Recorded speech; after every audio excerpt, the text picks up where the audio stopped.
Қайырлы күн, кітап сүйер қауым. Менің аты жөнім Инаятуллаев Акбар Ахрарлы. Қазіргі уақытта Қызылорда білім инновация лицейінде тәрбиешімін. Қалай ойлайсыздар? Менің бойымның деңгейіне жету үшін қанша кітап қою керек? 50, 200, 80. Бұл сұрақты не үшін қойдым?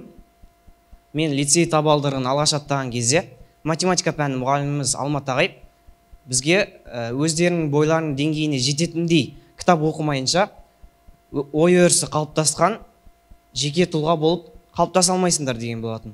Осы сөздің әсері маған қатты болды. 7-ші сыныптың өзінде Абай жолы секілді көлемді шығармаларды оқып шықтым.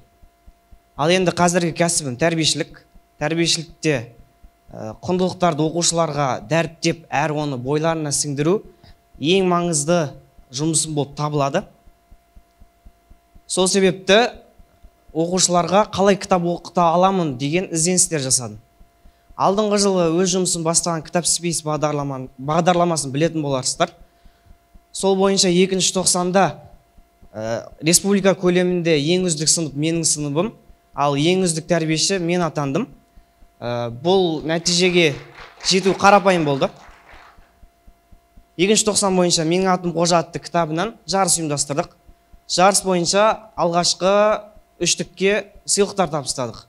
Осы арқылы оқушыларымыз 2-ші тоқсанның 39 күннің бір күнінде қалдырмай кітап оқып, кітап оқуды дағды айналдырды. Негізінде кітап оқытуда бізде екі этап бар. Бірінші этап жаңағы айтып өткенімдей сыйлықтар табыстап, сыйлықтарға қызықтырып кітап оқыту. Ал екінші этап осы деңгейден көтеріліп, саналы деңгейге жеткізу. Адамгершіліктің төмен деңгейлерінің бірі сыйлықтар арқылы әрекет жасау, яғни сыйлықтар арқылы кітап оқыту. Ал биік деңгейі оқушылардың өздері саналы түрде қажеттілігіне қарай, лайфхактар кітабында айтылғандай, кітап оқуға ынта жеке қажеттілік туындағанда ғана пайда болады. Жалпы осы жылдан бастап оқушыларымызды саналы деңгейге жеткізу мақсатында сыныпта сынып кітапханасын құрудамыз. Бұл бойынша әр баланың туған күніне кітап сыйлап отырамыз. Мысал ретінде қыркүйектің алғашқы жұлдызында Әлшер атты оқушының туған күні болып өтті. Әлшердің туған күніне Шоқ әлем атты кітапты сыйладық. Әлшер 2 күн өтер өтпес маған келді және осы кітаптың екінші томын сыйлауды қалады. Осыдан болар түсінгенім, оқушылардың қызығушылығына қарай кітаптар беріп жүрсек, оқушылар кітап оқуды дағдыға айналдыра алады.